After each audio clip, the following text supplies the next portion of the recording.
I do have a boyfriend, but he doesn't count. His name is Lester Moon. Beezer and his friends call him Stinky Cheese, but I don't know why. Lester isn't all that stinky, at least not when he's sober.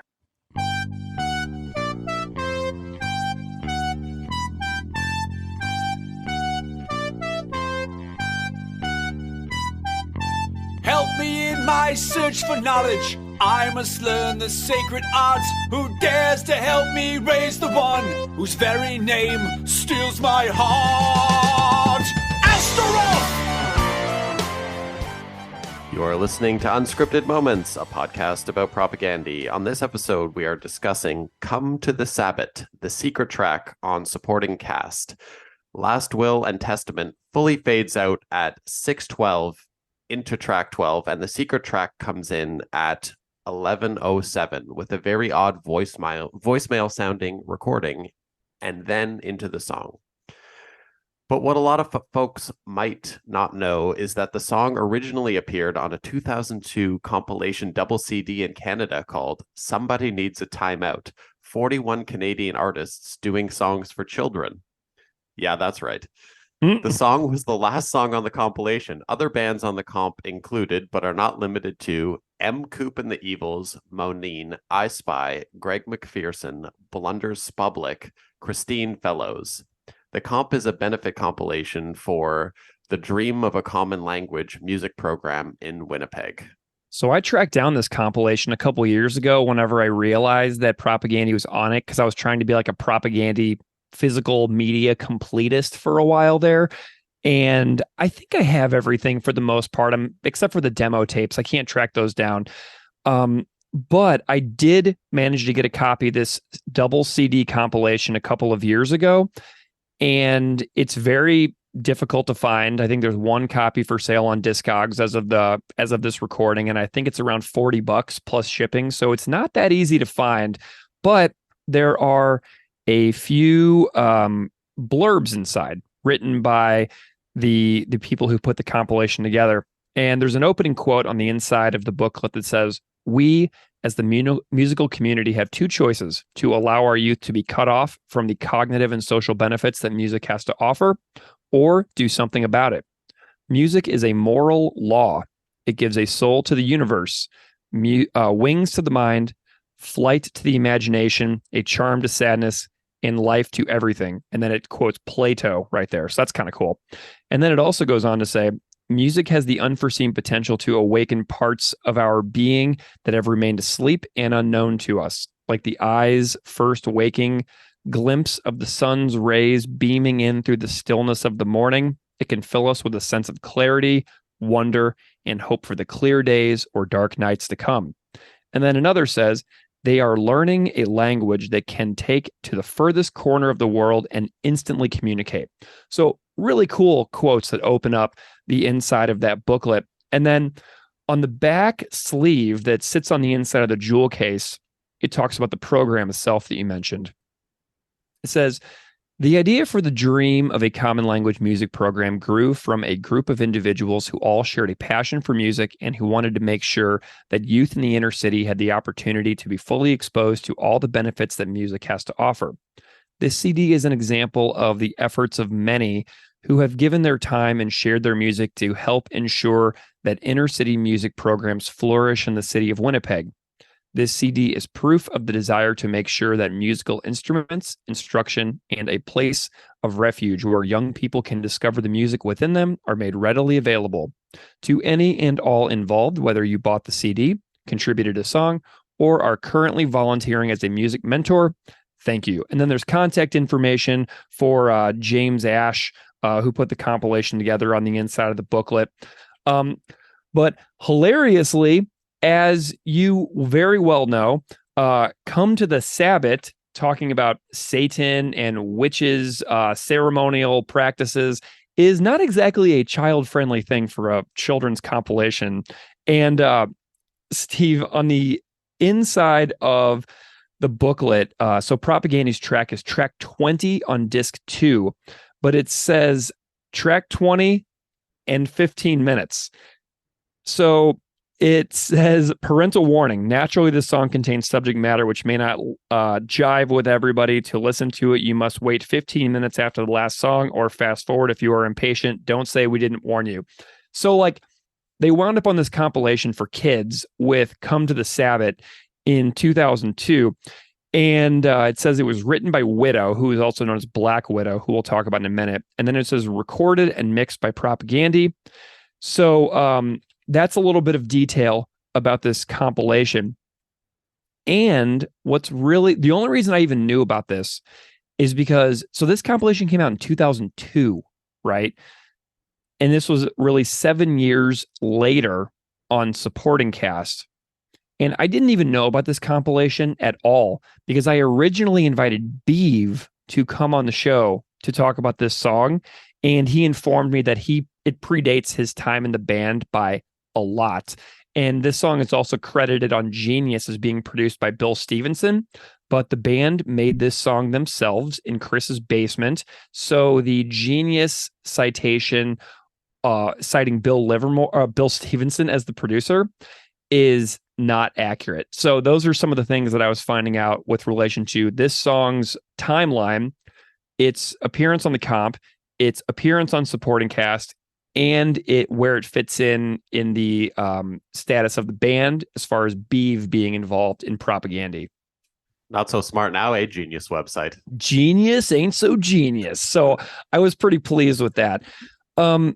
Did you do any digging into the history of Black Widow at all? Because I found some pretty fascinating stuff here.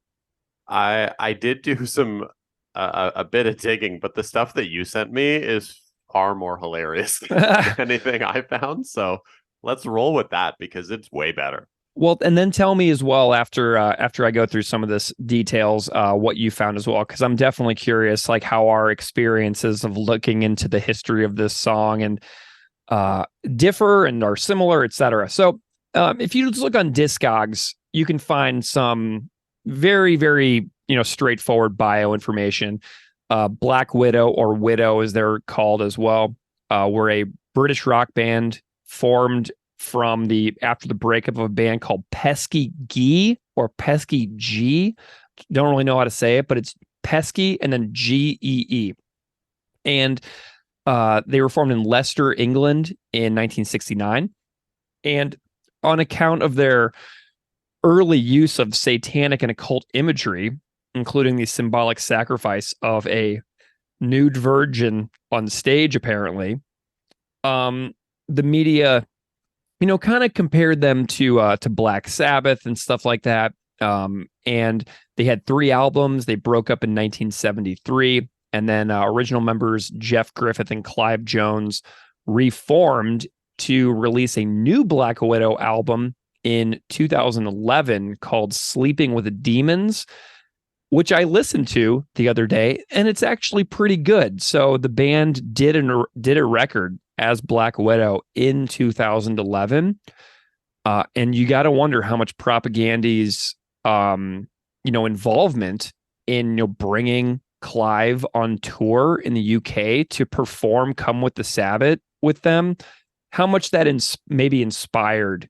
Clive's comeback to reform the band. But the band is categorized as occult psychedelic rock on genius.com, and they kind of got like a little bit of an late 60s early 70s metal Black Sabbath-y vibe. They also have it's kind of like Black Sabbath mixed with the Doors, kind of, you know what I'm saying? I do, but can we really trust genius.com after their first screw up in this episode? No way, man. No way. What are your thoughts on some of that stuff?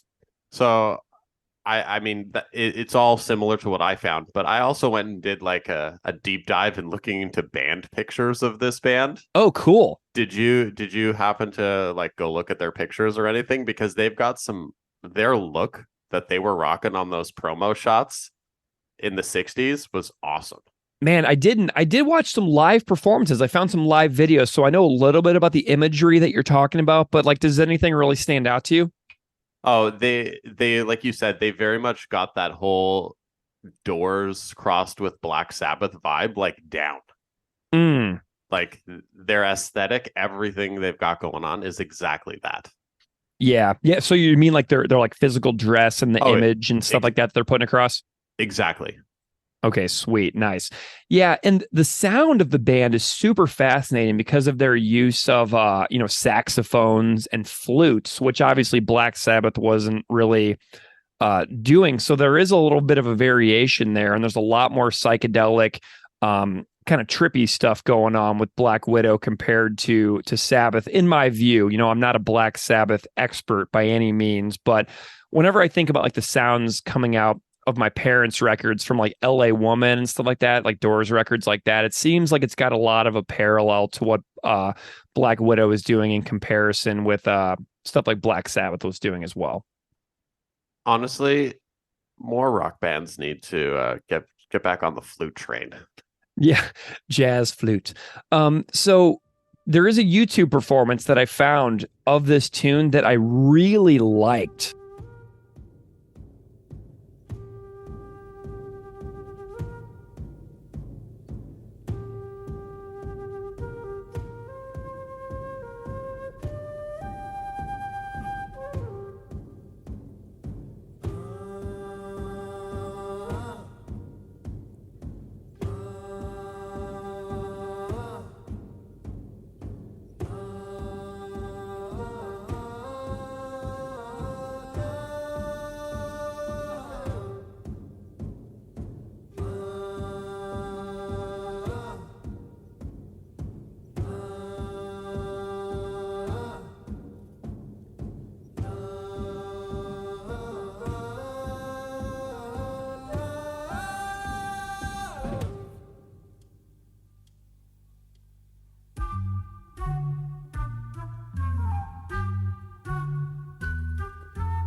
Search for knowledge, I must learn the secret art.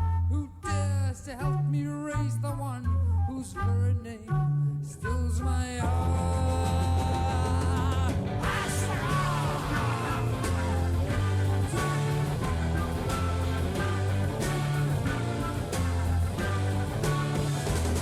Discard your clothes and come on foot, whose shoes and fears and moonlit malls. Your body's soaked in secret oils. Join me in my search for power. Lives and customs bring your kin. We'll be as one within the hour. Let the Sabbath now begin. Come to the Sabbath, Satan's there. Come to the Sabbath, come to the Sabbath, Satan's there. Come to the Sabbath, come to the Sabbath, Satan's there. Come to the Sabbath, come to the Sabbath, Satan's there. Come to the Sabbath, come to the Sabbath, Satan's there. Come to the Sabbath, come to the Sabbath, Satan's there. Come to the Sabbath, come to the Sabbath, Satan's there.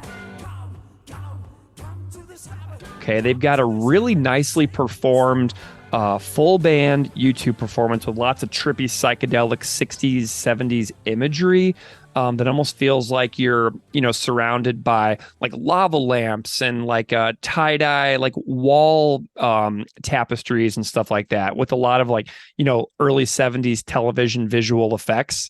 But the band, they formed in the 60s as Pesky Guy. Kate Garrett was the lead singer. Kip Trevor was the lead singer, guitarist, and harmonica player. Chris Dredge played guitar. Bob Bond, Clive Box, Zoot Taylor, and Clive Jones. Clive Jones will be known by Propaganda fans as the person who appeared on stage several times in the UK with Propaganda to sing this song on the supporting cast tour in 2009. But yeah, so the remaining members of Pesky Guy continued as Black Widow. Debut album, 1970. And then they reached number 32 on the UK chart. So they did achieve a little bit of, exposure. They appeared at numerous festivals in the UK in the 70s. And this song originally appears on that 1970 LP Sacrifice. which Sacrifice is a name that many people on this podcast will know because of the Canadian band. So here's a little bit of a coincidence that Black Widow's first record is called Sacrifice, which is kind of cool. And the song also appears on a 1998 release called Return to the Sabbat. But I was able to find some like 2009, 2010 interviews with Clive. And so Clive has since passed away a couple of years back now. But Clive was doing some press for Black Widow about 10, 12 years ago. But he did an interview with something called psychedelicbabymag.com, where Clive's got some interesting details here. He says, Sacrifice was released in 1970 and accompanied with Come to the Sabbat Way to Power single. At that time of recording, Kay had sadly left us for personal reasons. The Sacrifice album was based on an occult story. I had co-written Come to the Sabbat with our guitarist Jim Gannon, and that was the most commercial song on the album and was picked as the single. It was tipped to go to number 1 in the charts, but in the end was banned by the BBC and got no plays on the radio. I think the Sacrifice album was recorded at D. Lane Lee Studios. I remember it was a huge place and you felt very lost in there. On Come to the Sabbat, we wanted to use strings, and we had some children, I think they were about 15 years old, from a music school come with their teacher. We taught them to the part. They played it perfectly first time, and that was, I often wondered if they knew what they had played on. Yes, the album is one of, if not the first, true Black Magic albums. We used the correct words and did quite a bit of research. Jim wrote most of the songs and did a great job. We all used the correct words and obtained a lot of knowledge from Alex Sanders, the then king of witches. So that's a little bit of Clive's backstory about this particular song. And then Clive mentions Propaganda later in the interview. So Clive was asked about the 2011 Black Widow record, Sleeping with Demons. And at the end of the interview, he said, quote, well, it's possible some of us would tour and we have been offered a few things. I want to play festivals, but like I say, let's see what happens with the album. Last year, I was a guest with the band Propaganda from Canada. They had recorded Come to the Sabbat, and it was amazing. All the young kids knew the song. I could not believe it, and what a fantastic band they are. So that leads to my theory that this kind of inspired and rejuvenated Clive's interest in music in general. But I did see Propaganda play this song with Clive from Black Widow on guest vocals at the Islington Academy in London on April 19th, 2009. So, Steve, if it's okay, I was kind of thinking that maybe we would sample a little bit from the April 19th, 2009 show at the Islington Academy in the UK so that people can hear some commentary from Clive and a little bit of what those live performances with Clive sounded like. Does that sound okay? I would love that. All right, let's hear it. April 19th, 2009. Here's a little bit of Clive from Black Widow with Propaganda, and then you'll hear some commentary at the end of the track as well. And then Steve and I will be right back. Come to the Sabbath, Satan's there. Come to the Sabbath, come to the Sabbath, Satan's there. Come to the Sabbath, come to the Sabbath, Satan's there. Come to the Sabbath, come to the Sabbath, Satan's there. Come to the Sabbath, come to the Sabbath, Satan's there. Come to the Sabbath, come to the Sabbath, Satan's there.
Nothing weird about that. Can I just say, I've done 3 gigs with Propaganda now. I've never really heard of them before, but I just want to say, you love me, I love you. You might catch something, but I love you. I just want to say thanks to the guys for letting me do these 3 gigs. I think they're fantastic. They're going to be huge. Bye-bye. George, everybody. What, Clyde? We love you. I'm only 60 years old. If I look, like literally look, and I'm dressed like that when I'm 60, I'll be happy. I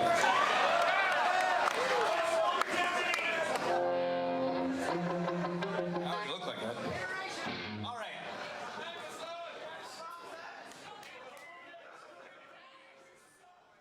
Okay, so Steve, now that we know those things about Black Widow, about like the history of Propagandy's, compilation, where it appears originally, I reached out to Chris a little bit to ask about this song.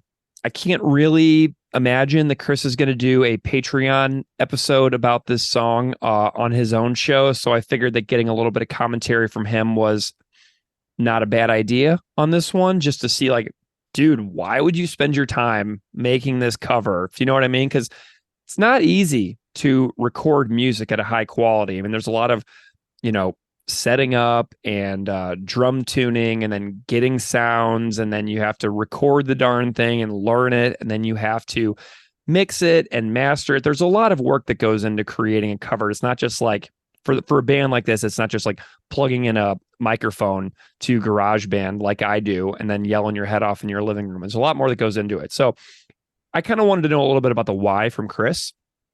So I asked him that question. I was like, why? And he said, it's just such a great classic song from my childhood. It was on a weird comp called Metal Inferno out of the UK that I stumbled upon at the department store my sister worked at in the 80s. So I went and found that compilation on Discogs, and it exists. Tell me what you think. So, further clarification here. I'm trying to set the scene for anyone listening to this from Canada. Right. So we're talking early 80s department store in Canada. Are we talking Sears? Are we talking Eaton's? Are we talking Zellers? The Bay? Where did Chris's sister work in the early 80s? He didn't say. He didn't clarify. So he held back on the specifics. He held back. We're going to need that Patreon episode, because this is a key detail that's been left out to really set the scene. Yeah, what's the Canadian department store that recently is like coming back? The Bay? The Zellers. The Zellers is coming back. Okay, sweet. I think I live close enough to Canada where I heard about this recently, and it was kind of big news. They started putting Zellers inside, like on the 3rd floors of the bays, because the bay, no one really goes there anymore. So they're like, we need to rejuvenate this. So let's pop some Zellers up on the 3rd floors of the bay. And amazing. Yeah, I haven't actually been to one. There's one here in Burlington, like not far from me, but I just haven't been to it. And then they announced that bay is closing down. So I don't. Oh my God. Is it by the IKEA in Burlington that everybody in Buffalo goes to?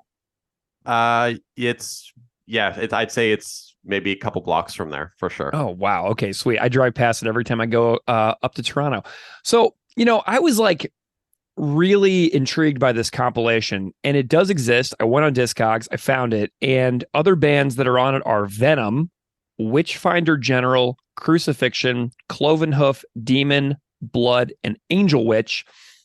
Come to the Sabbat is the last song on that comp, and it's listed as being performed by Widow, not specifically Black Widow, and it came out on LP and cassette versions. Chris also clarified to me that the song was recorded in his basement, not the blasting room.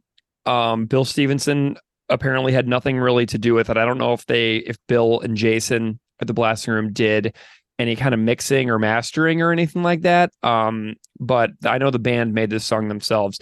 But it was a comp of local bands doing songs for kids. Then I asked Chris about the sound bite that precedes the cover on supporting cast. And he said that the soundbite is from a Stephen King audiobook, but I can't remember the name. It was not one of the famous books, that's for sure. So I did some digging and I found that passage from a Stephen King and Peter Straub book called Black House. And the book is 26 hours long. And apparently it is book 2 of some kind of series. So Chris must have gotten like really into that series or something. But I went and found a version of the story that you can find online. Here's the passage from Black House that you can hear on the audiobook by that apparently they sampled. So this is the quote. I do have a boyfriend, but he doesn't count. His name is Lester Moon. Beezer and his friends call him Stinky Cheese, but I don't know why. Lester isn't all that stinky, at least not when he's sober. So obviously, I have no idea what the context of this quote is in the book, but you can find Black House by Stephen King on Audible. And a little bit of the summary is this. 20 years ago, a boy named Jack Sawyer traveled to a parallel universe called the Territories to save his mother and her twinner from an agonizing death that would have brought cataclysm to the other world. Now Jack is a retired Los Angeles homicide detective living in the nearly non-existent hamlet of Tamarack, Wisconsin. He has no recollection of his adventures in the Territories, and he was compelled to leave the police force when a happenstance event threatened to awaken those long-suppressed and dangerous memories. When a series of gruesome murders occur in western Wisconsin that are reminiscent of those committed several decades earlier, Jack's buddy, the local chief of police, begs Jack to help find the killer.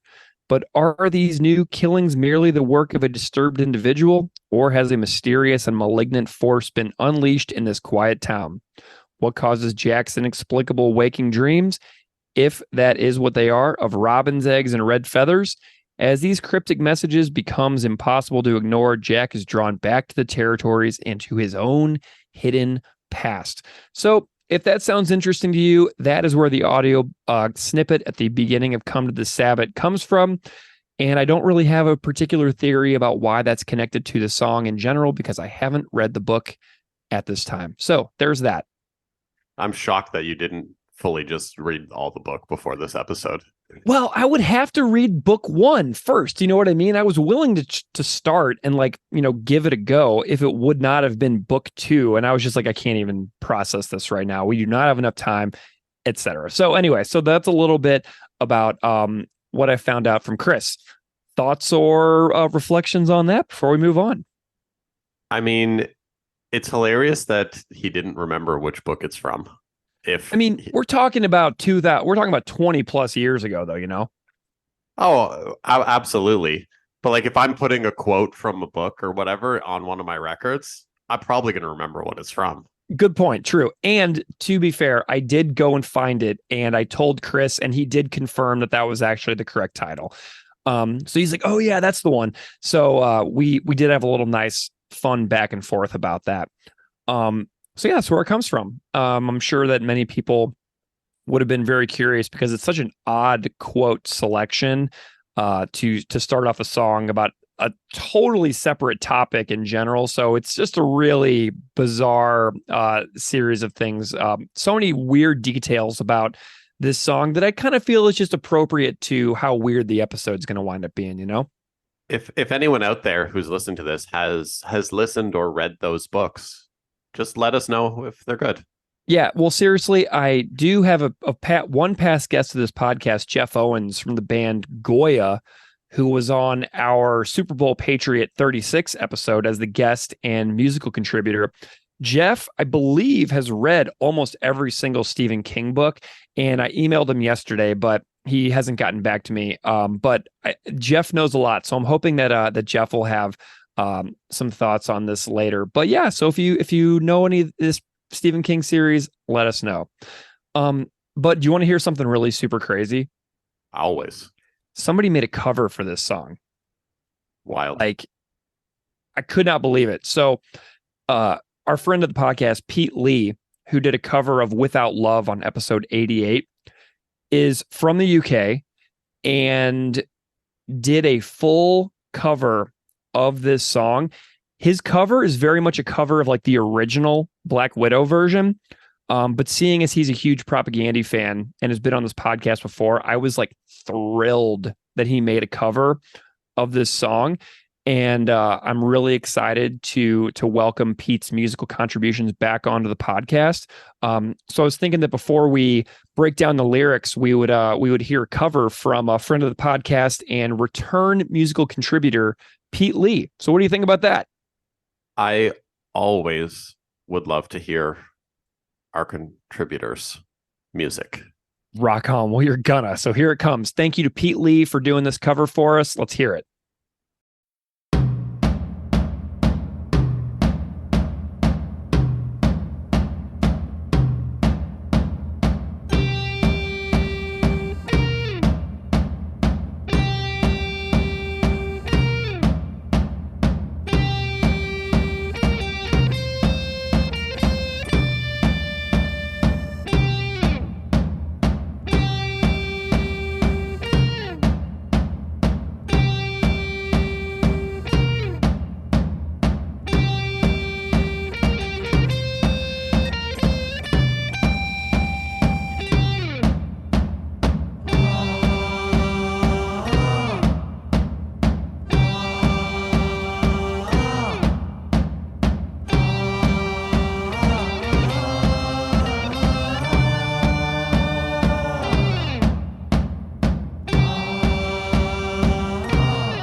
In my search for knowledge, I must learn the secret art. Who dares to help me raise the one whose very name steals my heart?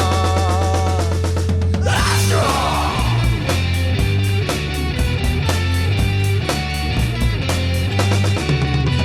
Discard clothes and come on foot through streams and fields and moonlit moors. Your body soaked in secret oils, perfume herbs will heal your sores. Join me in my search for power. Wives and husbands, bring your kin. We'll be as one within the hour. Let the Sabbath now begin.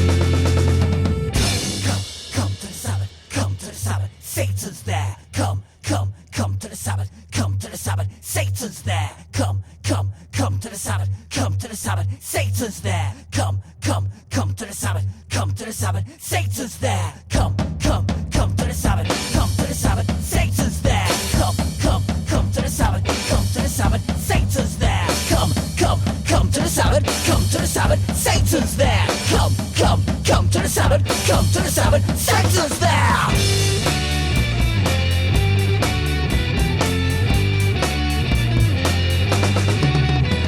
Discard clothes and come on foot through streams and fields and moonlit moors. Your body soaked in secret oils, perfume herbs will heal your sores. Join me in my search for power.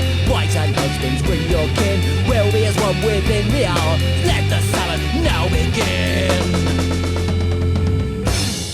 Come to the Sabbath, come to the Sabbath. Satan's there. Come to the Sabbath, come to the Sabbath. Satan's there. Come to the Sabbath, come to the Sabbath. Satan's there. Come to the Sabbath, come to the Sabbath. Satan's there. Come to the Sabbath, come to the Sabbath. Satan's there. Come to the Sabbath, come to the Sabbath. Satan's there. Come to the Sabbath, come to the Sabbath. Satan's there. Come to the Sabbath, come to the Sabbath. Satan's there. Come to the Sabbath, come to the Sabbath. Satan's there. Come to the Sabbath, come to the Sabbath. Satan's there. Come to the Sabbath, come to the Sabbath. Satan's there. Come to the Sabbath, come to the Sabbath. Satan's there.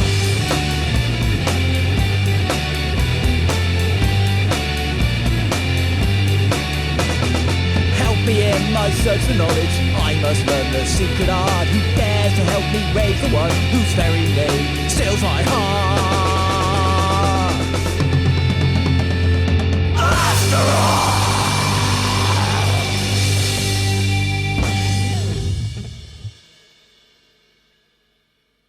All right. Thank you so much, Pete, for doing another cover for the podcast and having some fun with that tune. It's really awesome that the people have contributed so many amazing covers to this podcast over the last 3+ years. It really just elevates the entire project to another level. Okay, so let's talk about the music for Come to the Sabbat.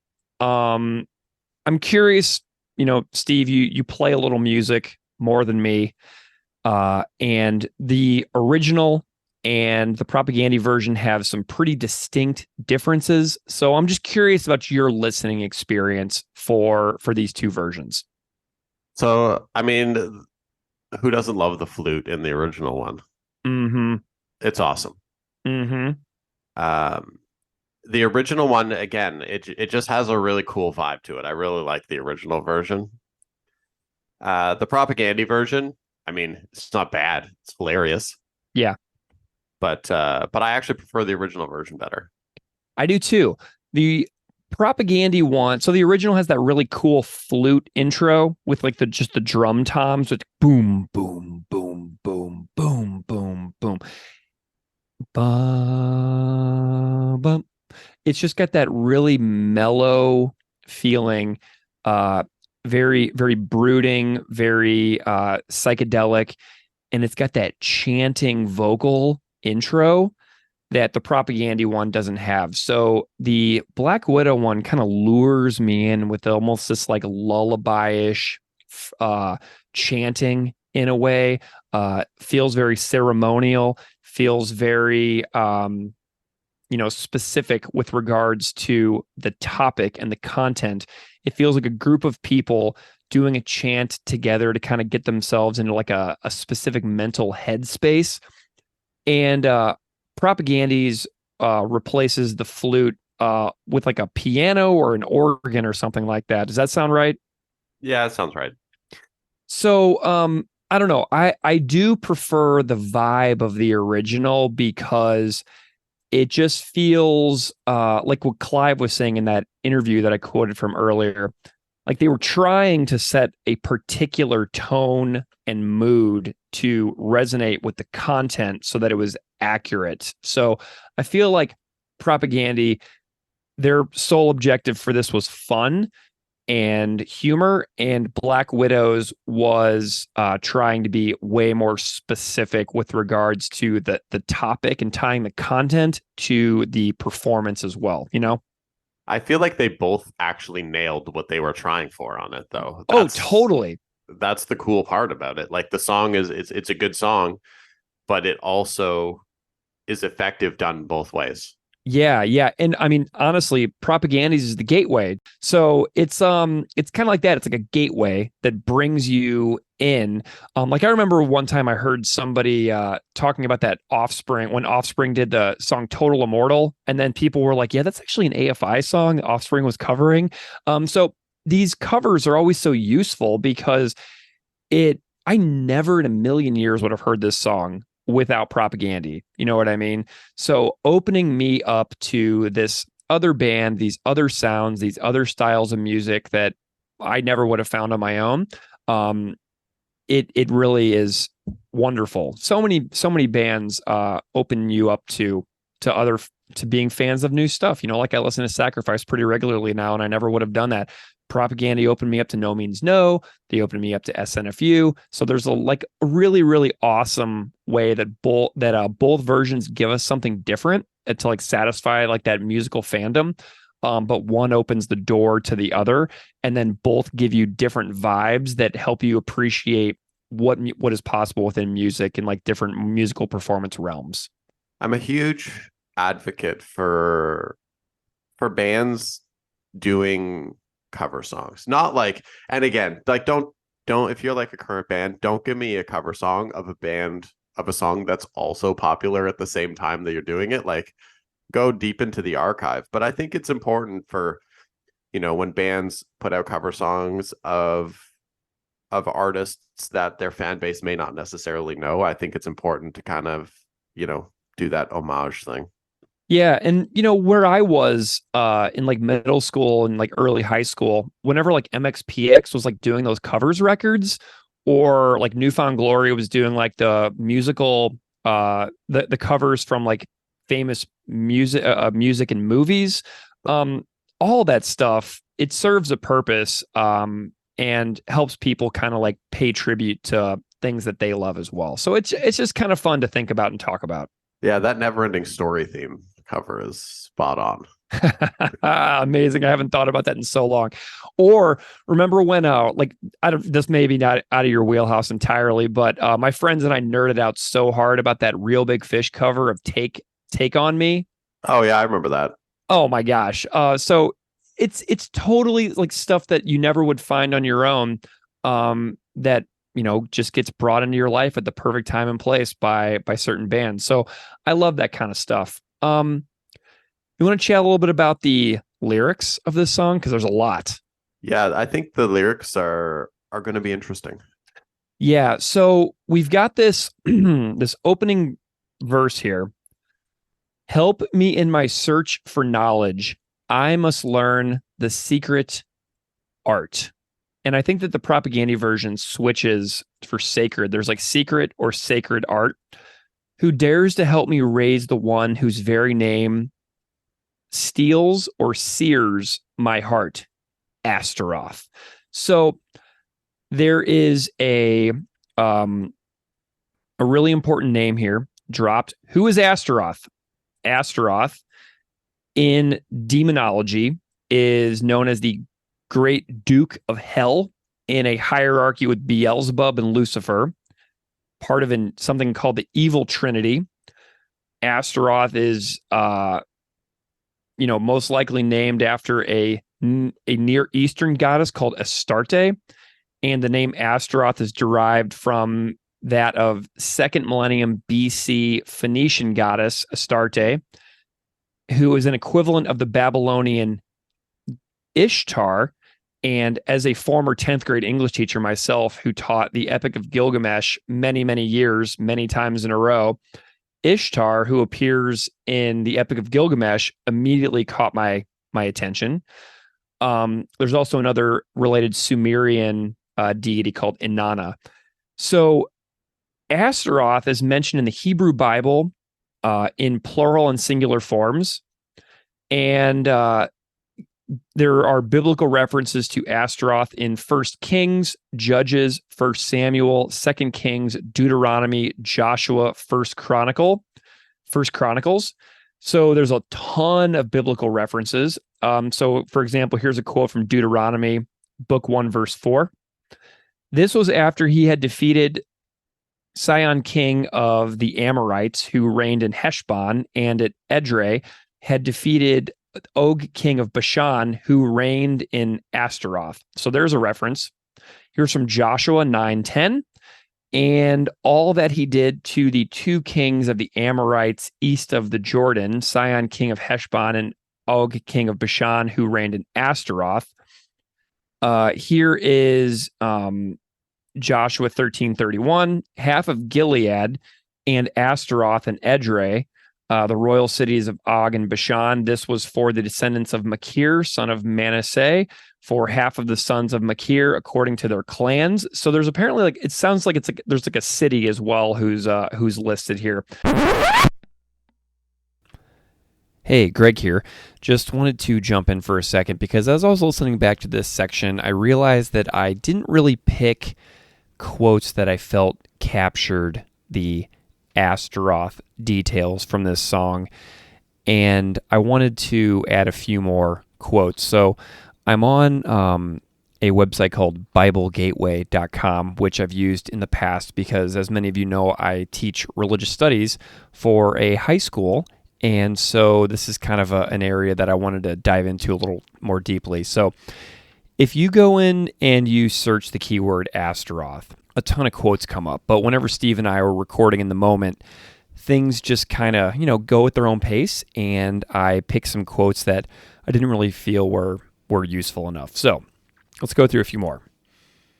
Judges 2:13 says, "And they forsook the Lord and served Baal and Astaroth." So there's another one. Okay. Let's also go down here, and here's another one from Judges 10:6 that says, "And the children of Israel did evil again in the sight of the Lord, and served Baalim and Ashtaroth, and the gods of Syria, and the gods of Zidon, and the gods of Moab, and the gods of the children of Ammon, and the gods of the Philistines, and forsook the Lord, and served not him." From Samuel 7, 1 Samuel 7, it says, "Then the children of Israel did put away Baalim and Ashtaroth, and served the Lord only." So there's just a couple more. I wanted to just add this little appendix in here because I feel like these quotes capture the tone and the purpose of this song in particular. So hope you enjoy. Thanks. So there's a lot of biblical references with this name as well, which is really fascinating.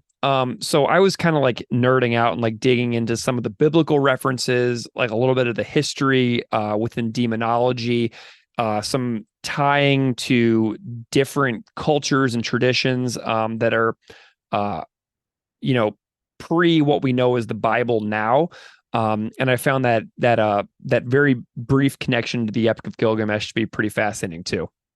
So while you were kind of talking about that, I was actually looking because I was curious. There are so many bands named Astaroth. Interesting. So many. And if you can imagine, they almost all have the exact same aesthetic. Oh yeah, like the bundle of sticks. Oh yeah, aesthetic. Every one of them. And like they're all taking their pictures in black and white in a forest. Mm-hmm. Mm-hmm. Yeah, and it's awesome. Yeah. Well, so there's apparently a lot here. And so this is something that, like, on my other podcast, I talked about like religion and stuff for years and years. And so it's pretty wild how in depth and deep this all goes. As far as religion goes, it never ends. I've been like talking about religion on another podcast for like 6 years at this point, and you just never run out of stuff to talk about. You'll get exhausted by the topic and content before you'll ever be like tired of thinking, before you'll ever have like no topic to talk about. So this is like just my very cursory first glances through this, and it's just kind of been an interesting little sojourn through some Bible references and some demon references the last couple of days. I had a good time with it. It's super interesting stuff. If you can spare the time to go through it, it's absolutely worth looking into. Yeah. Well, and so we got this next verse. "Discard your clothes and come on foot through streams and fields," which is reversed by Propaganda, by the way. Streams and fields is reversed. "And moonlit moors, your body soaked in secret oils, perfumed herbs will heal your sores.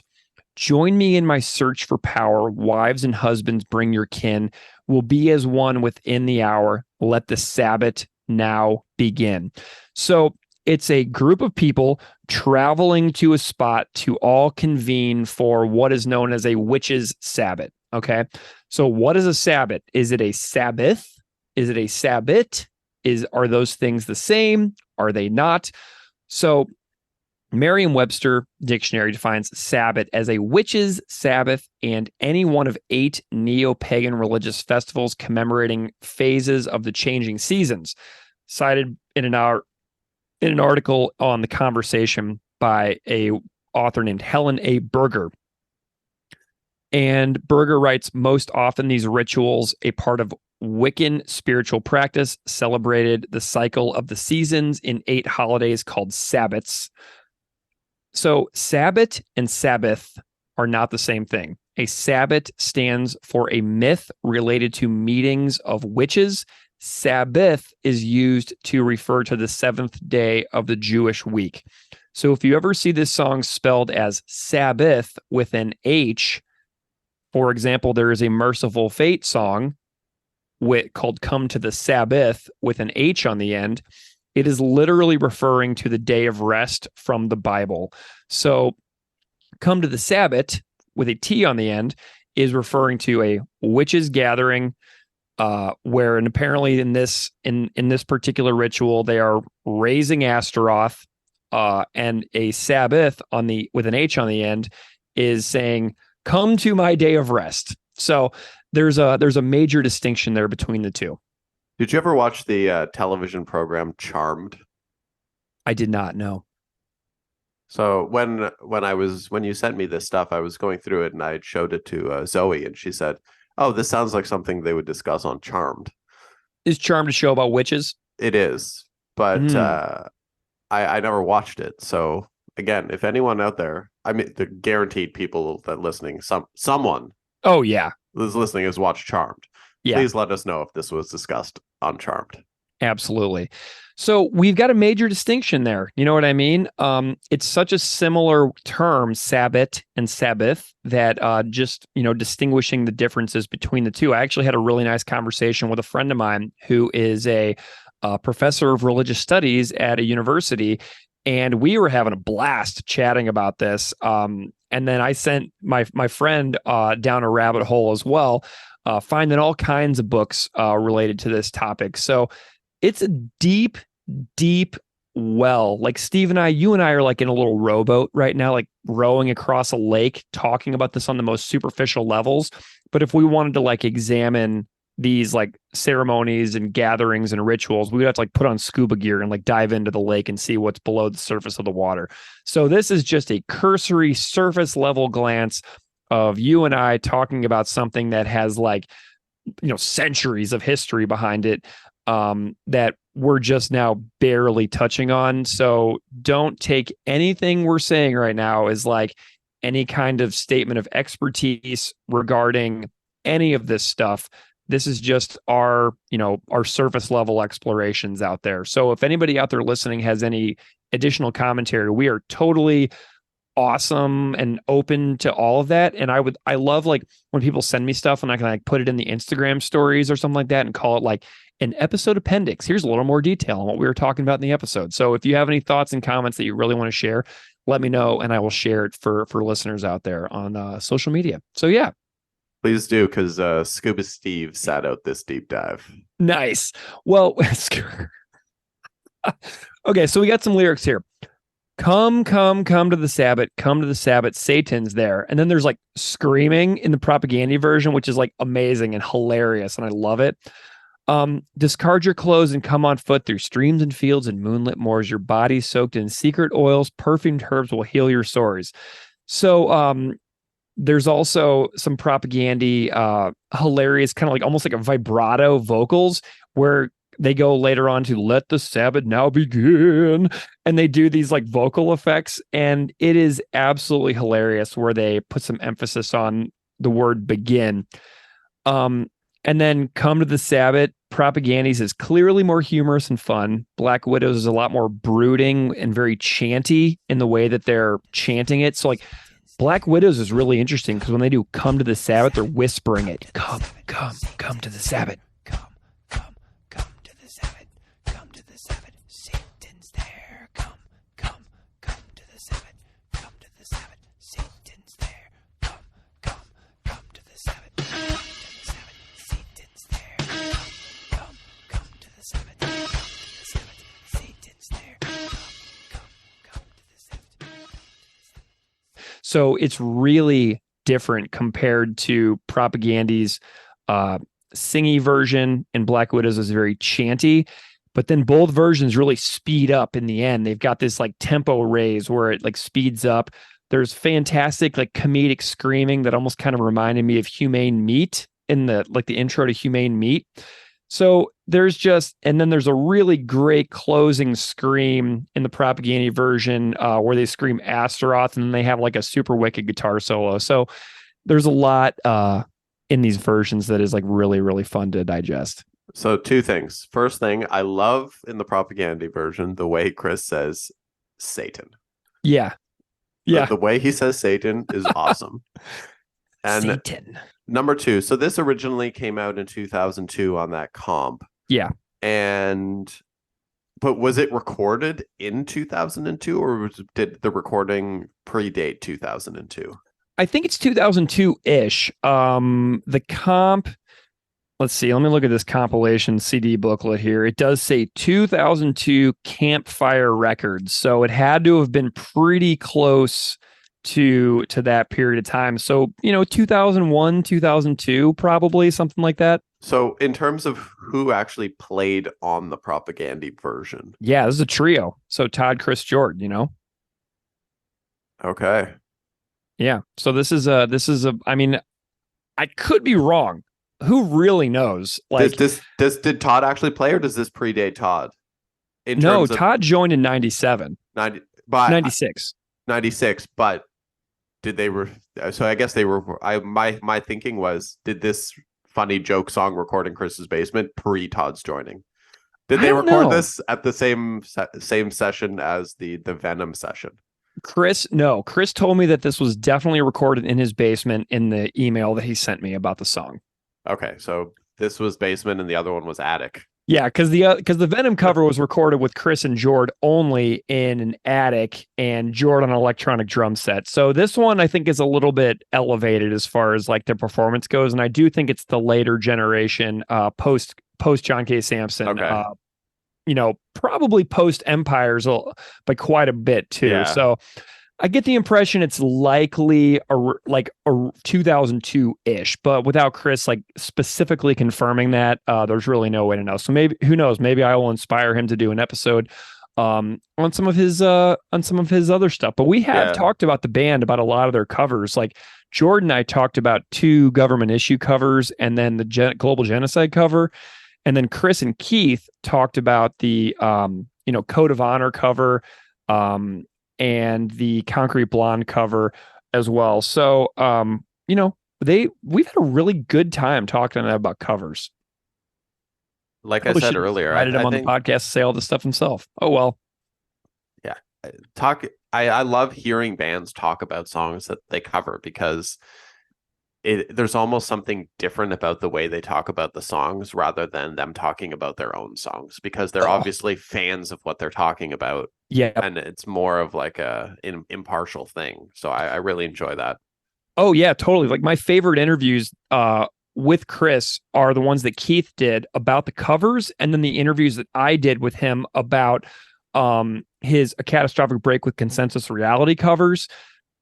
Because it just gets people to talk about their own personal interests and journey, which is really fascinating when they talk about their own music. But like the covers are like the story and the stepping stones to how they got to where they are now. And so this Black Widow cover, Chris is like, this is like a distinct memory that he has from the mid 80s, from this one specific compilation where Venom is on the compilation. So I'm wondering if Chris bought the compilation because Venom was there, and then he wound up discovering Black Widow because of a cover he bought on a compilation specifically for Venom songs. Like, you never know, you know what I mean? Yeah, possibly Ad Zellers. We don't know. Could be the Bay. Who knows? Who knows if they even sold CDs at those stores back in the 80s? Who knows? But I'd imagine it was a compilation on a cassette or an LP, because I don't think there is a CD version of that Metal Inferno compilation. So anyway, really cool cover, really interesting history behind Black Widow.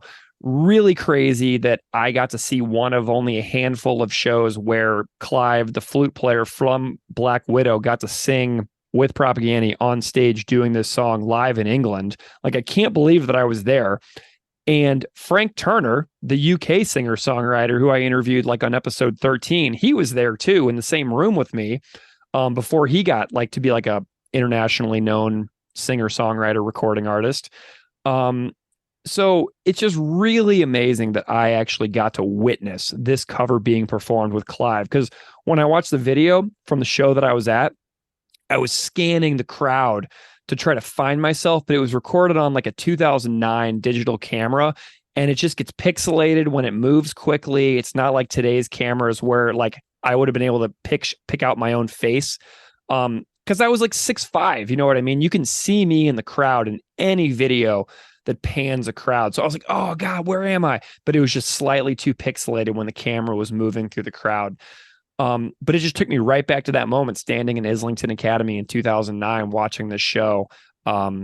on the heels of supporting cast coming out and being completely blown away by how great supporting cast was, and then being like laughing so hard that I was watching this particular performance. So anyway, it was just a cool memory. Can't believe I saw it. So glad I saw it. And I've just, had a really good time digging into the topic and content of this like occult stuff and the demons and everything listed in the song. I have a slight tangent here, if you'll permit Do it. it. Being 6'5", when was the last time you went to a theme park? It's not a very frequent thing for me. I'm actually trying to remember now. I know I went to like Darien Lake anytime, or I've never been to the Six Flags here in Buffalo. No. But man, I feel like I have gone to the fair. I've been to the Erie County Fair a couple weeks ago, and I did ride the Zipper, which is a violent, spinny ride. I rode, the giant tall carousels, and I rode the big swings that swing everybody around in little basket seats, like 20 feet above the ground, feeling like I was going to die at any moment. So I do stuff like that sometimes, but it's not my favorite thing to do, but I'll do it for my kid. Did you have any issues getting on the rides being 6'5"? No, not really. It's just not very comfortable. I did the, oh gosh, what's it called? Where you, it's not the teacups, but it's like you're in like dang, can't remember the name of it, but I did some ones where it's like you had to pull that bar down to kind of keep yourself in from flying out. And like my legs were like, my knees were right up against the wall on the insides of those little cars. So it's not super comfortable for me, but I'll cram myself in there once in a while if it means my kiddo and I can have some fun together. Because the reason I ask is because last week or the week before, anyways, recently I went to Canada's Wonderland with Abe, who was on our 30th anniversary. Yeah, love Abe. With Abe and his family, and his dad was there, and Abe and his dad are both too tall to go on rides. Oh my God. Did you tell Abe that I said hi and thanks for contributing that wonderful conversation? I did. So we're standing in line to go on like whatever the super, like the water ride where you all sit in a circle and kind of like this bumper thing, and you go down like the lazy river kind of rapids thing or whatever. Yeah. In St. Louis, where I grew up, that's called Thunder River. Yeah. So we go on that, and Zoe's uncle Todd, they said he's too tall to get on the ride. I'm like, this is a ride where you're just sitting in a chair doing nothing. And they wouldn't let him get on because he's too tall. And then so him and Abe are standing next to the thing, and their heads are above the maximum thing by like 4 inches. Oh my God. Because they're like 6'10" and 6'7" or 6'8" or something. Yeah. Wow. Abe is so tall. Yeah, he's ginormous. Wow. Oh my gosh. It's rare to see people taller than me. And whenever I do, it's a very jarring experience. It's pretty wild. So wow, Abe and his dad are so tall. Oh yeah, her whole family are actual giants. Amazing. Oh, okay. Did you watch any like YouTube footage of the band playing this live or Black Widow playing this live or anything? I did not. I did. I had a good time. So I want to talk a little bit about that 1972 video that I found from Black Widow. It's really good. I would strongly recommend if anybody wants to see like a really pure version of this song, just go on YouTube and watch the 1972 television performance they did of this song. The comments are great too.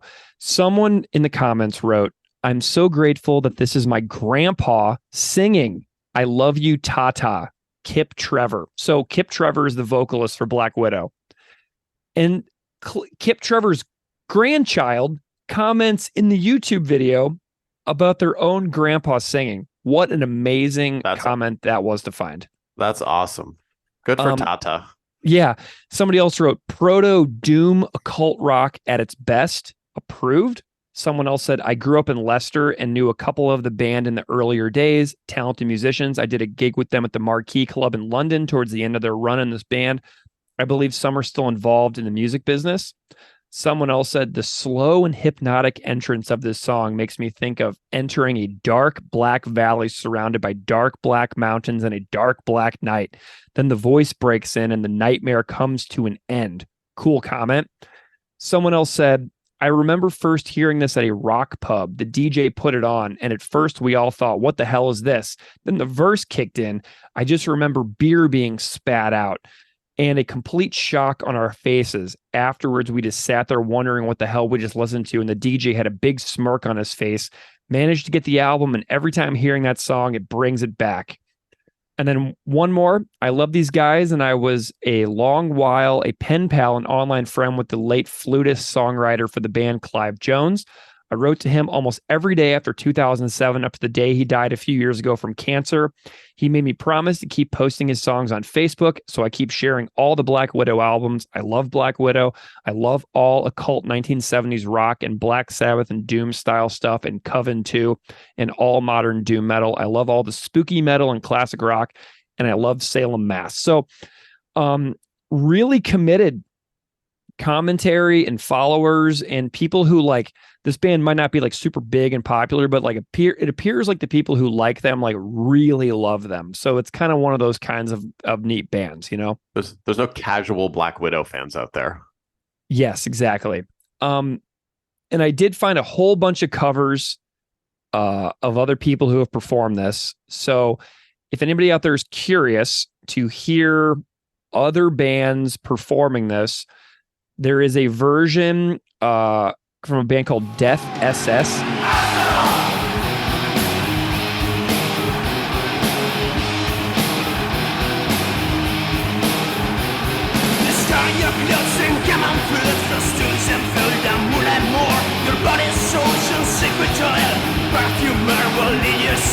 Join me in my search for power.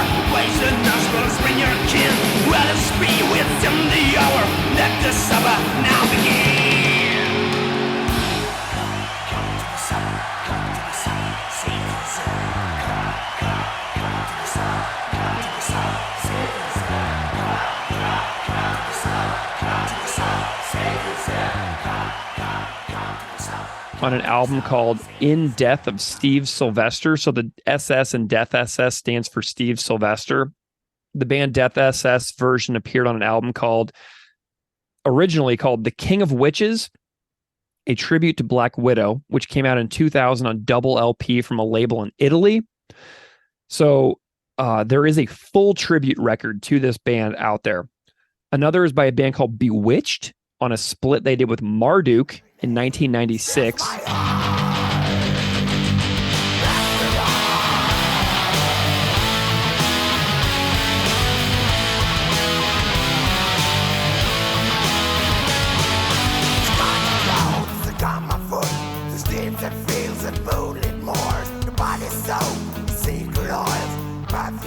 Another easily findable version was done by a band called Tokian Vortex on an album called Thy Throne Is Mine, and it came out in 2020. And another is done by a guy called Timberjack Donahue. Come to the Sabbath, Satan's there. Come to the Sabbath. Come to the Sabbath, Satan's there. Come to the Sabbath. Come to the Sabbath, Satan's there. Come to the Sabbath. Come to the Sabbath, Satan's there. Come to the Sabbath. Come to the Sabbath, Satan's there. Come to the Sabbath. Come to the Sabbath, Satan's there.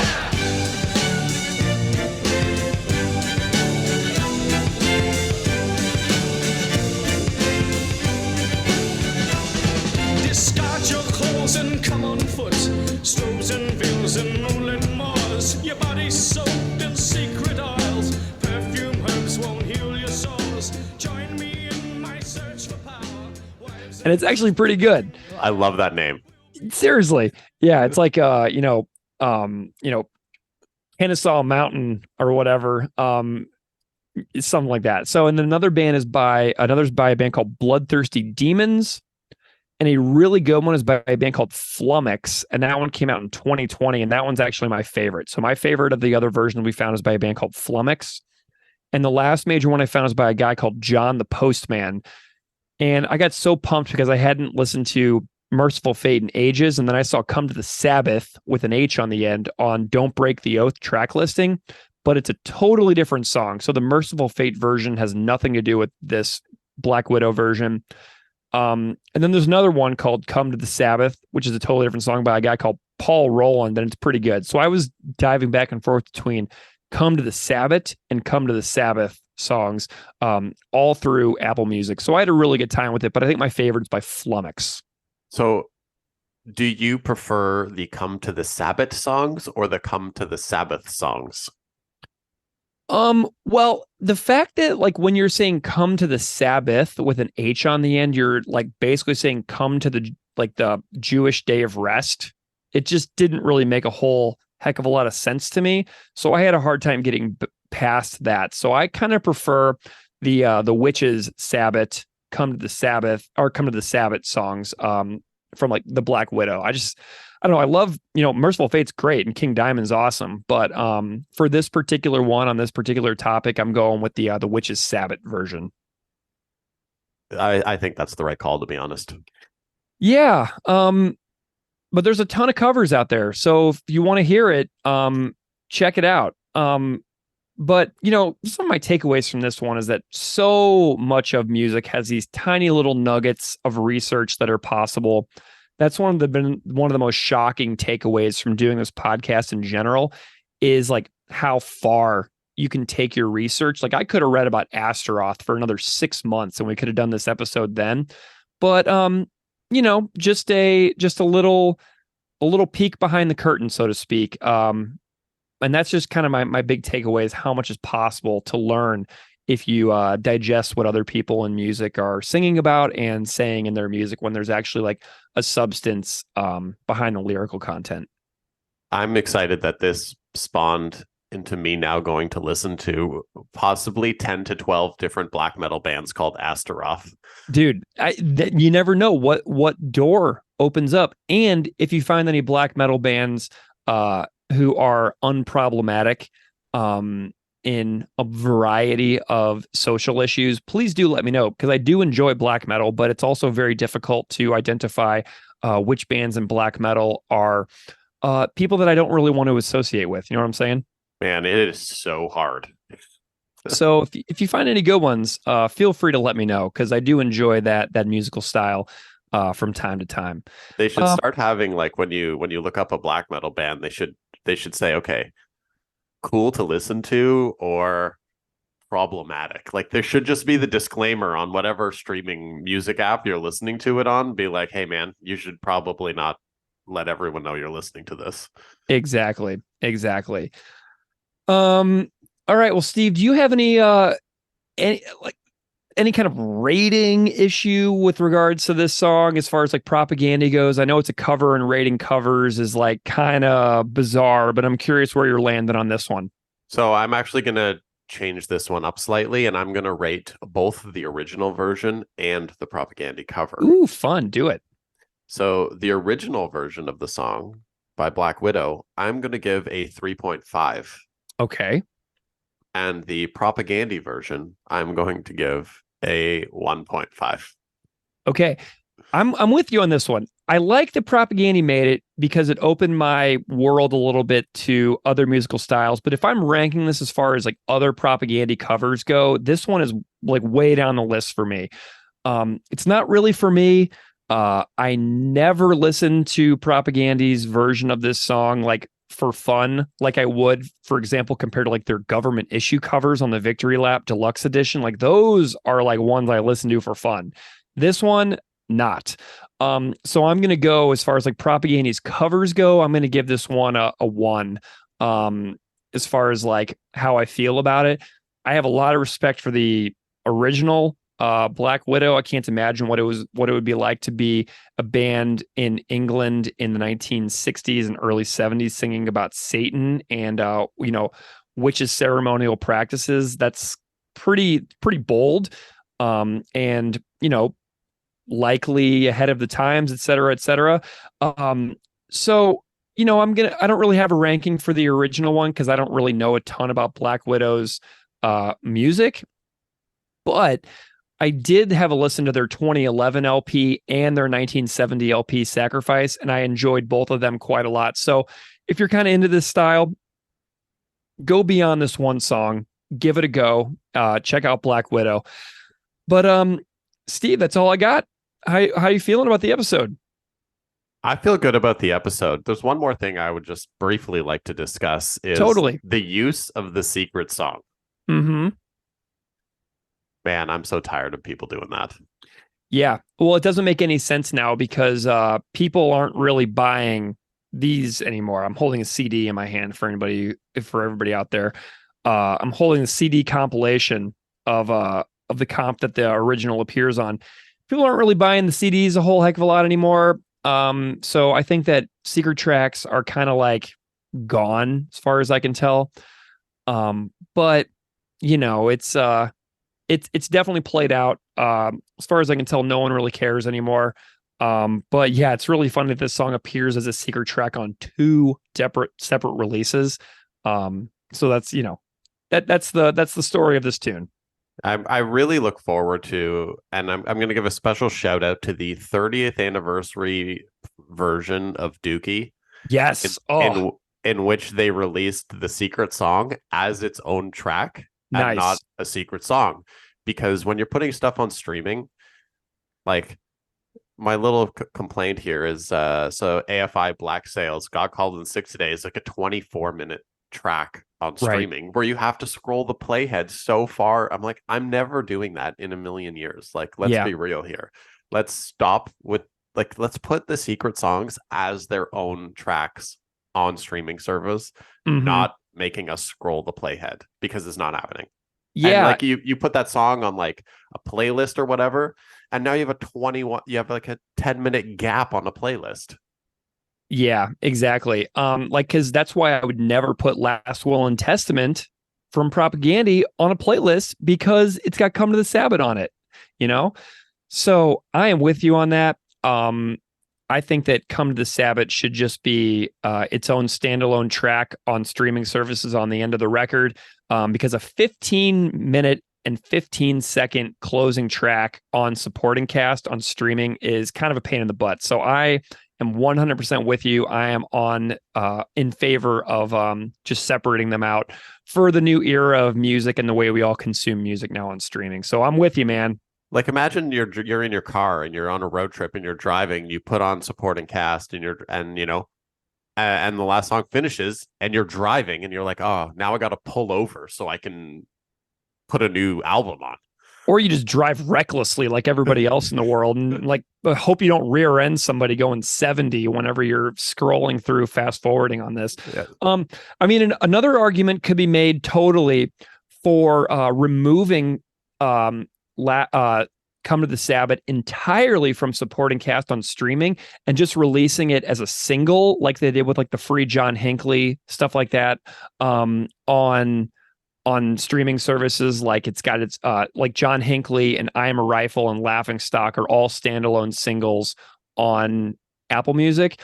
You could totally do Come to the Sabbat as a standalone single, and it would be an easy way to separate out the streaming revenue that possibly the band would pay to Black Widow as part of like the revenue streaming for that song, to have that cover up on streaming services. It'd be easier to figure out like actual streams of Last Will and Testament versus Come to the Sabbath. So there's got to be like a business angle here as well. You know what I mean? Did we just solve Propaganda's accounting problems? It's very possible. It's very possible.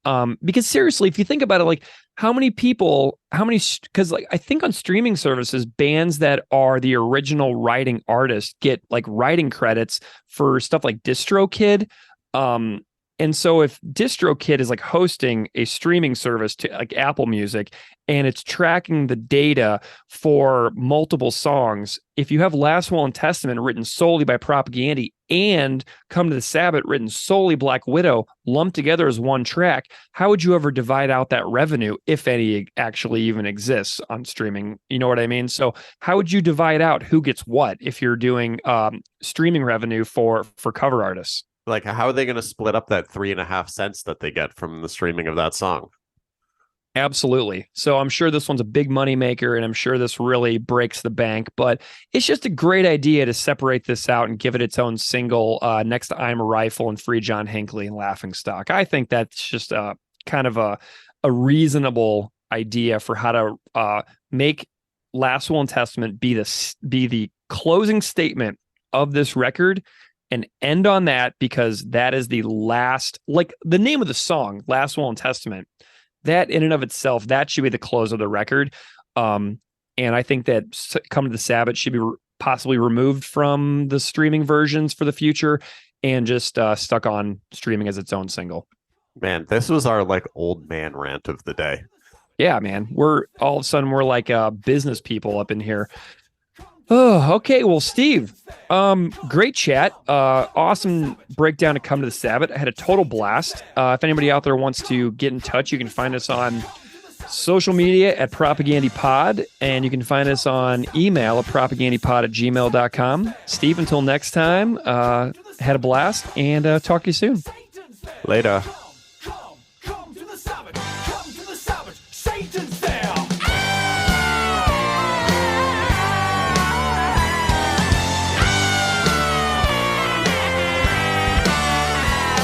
Discard your clothes and come on foot through fields and streams and moonlit moors. Your body soaked in secret oils. Perfume herbs will heal your sores. Join me in my search for power. Wives and husbands, bring your kin. We'll be as one within the hour. Let the Sabbath now begin. Come to the Sabbath. Come to the Sabbath. Satan's there. Come to the Sabbath. Come to the Sabbath. Satan's there. Come to the Sabbath. Come to the Sabbath. Satan's there. Come to the Sabbath. Come to the Sabbath. Satan's there. Come to the Sabbath. Come to the Sabbath. Satan's there. Come to the Sabbath. Come to the Sabbath. Satan's there. Come to the Sabbath. Come to the Sabbath. Satan's there.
Help me in my search for knowledge. I must learn the secret art. Who dares to help me raise the one whose very name sears my heart? Astaroth! Oh yeah. Astaroth. Discard your clothes and come on foot through streams and fields and moonlit moors. Your body's soaked in secret oils. Perfumed herb will heal your sores. Join me in my search for power. Wives and husbands, bring your kin. We'll be as one within the hour. Let the Sabbath now begin. Come to the Sabbath. Come to the Sabbath. Satan's there. Come to the Sabbath. Come to the Sabbath. Satan's there. Come to the Sabbath. Come to the Sabbath. Satan's there. Come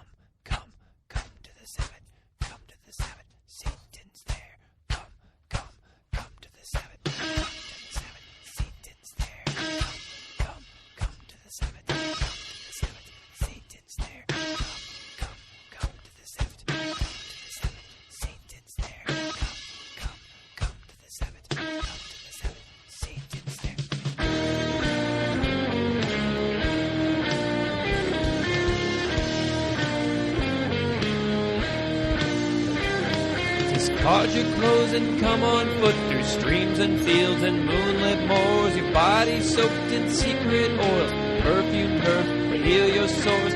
Join me in my search for power. Wives and husbands, bring your kin. We'll be as one within the hour. Let the Sabbath now begin. Come to the Sabbath, come to the Sabbath, Satan's there. Come to the Sabbath, come to the Sabbath, Satan's there. Come to the Sabbath, come to the Sabbath, Satan's there. Come to the Sabbath, come to the Sabbath, Satan's there. Come to the Sabbath, Satan's there. Come to the Sabbath, Satan's there.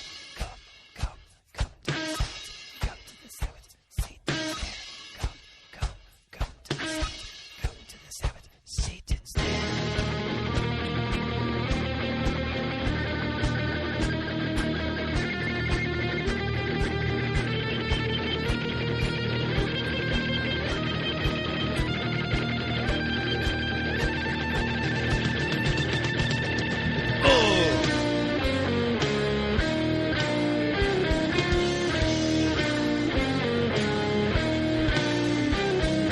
Help me in my search for knowledge. I must learn the secret art. Who dares to help me raise the one whose very name stills my heart?